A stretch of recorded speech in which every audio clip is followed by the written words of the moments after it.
Mount Robson National Park, Berg Lake Trail. This is a must. This trail is absolutely amazing. You have to see for yourself how beautiful it is. The first part of the trail is pretty flat. It goes to Kinney Lake. It's a 7-kilometer hike, and just check out the lake. It's absolutely astonishing. Movie type of, Canada landscape.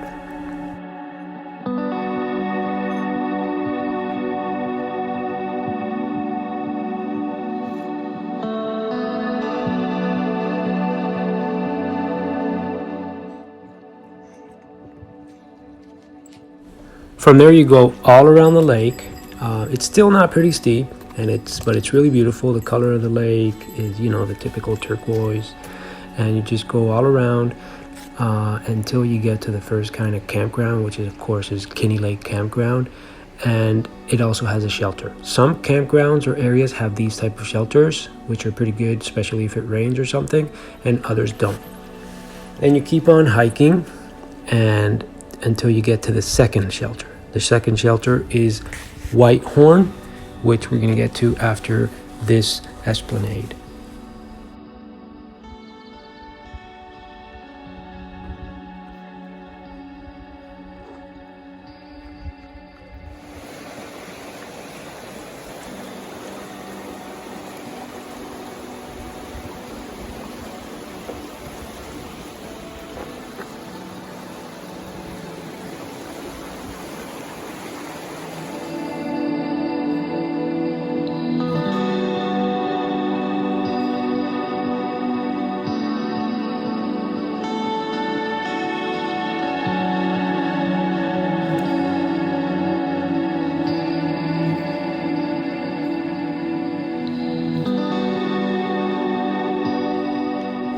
It started to get pretty steep, so that's why we stopped for a little bit of lunch. And make sure you bring some lunch and food, because the hike gets a lot more difficult after that.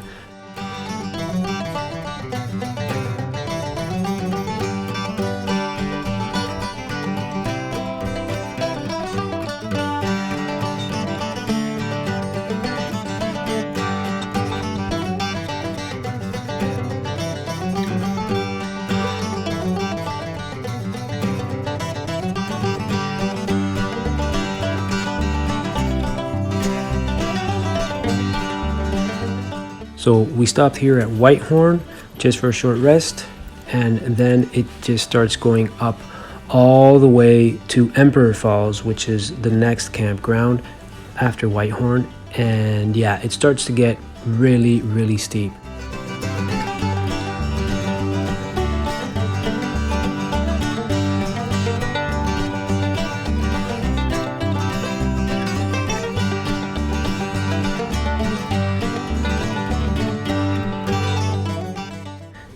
It's approximately 600 meters of elevation difference within about 5 kilometers. So if you're not used to it, maybe you should do a bit of training before doing that bit. And then the first stop is Falls of the Pool, which are pretty nice. And yeah, it has an overlook out there. And then from there, it still keeps going up to Emperor Falls, which are awesome.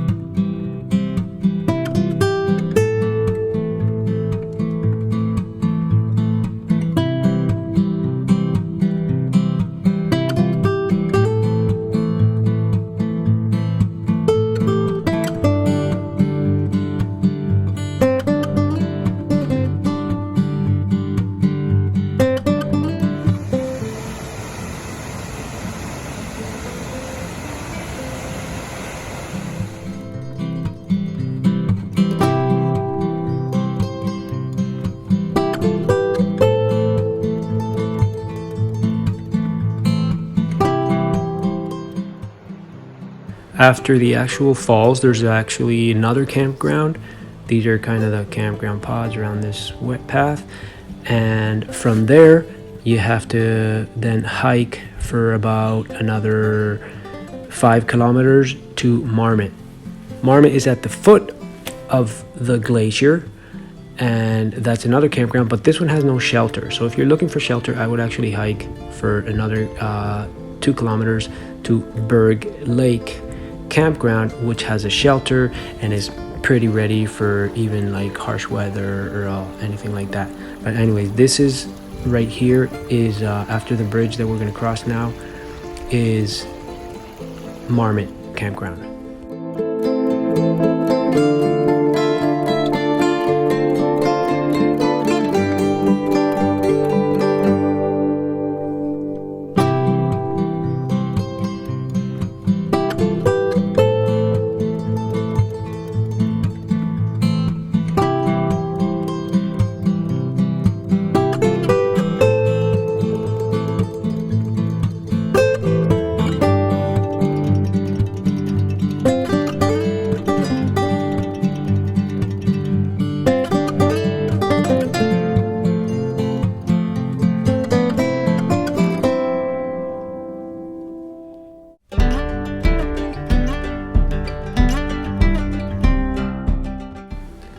And then yeah, you get to Berg Lake Campground, which is pretty ready for anything that you need. It even in the hut, it has a little, yeah, that's the hut right there.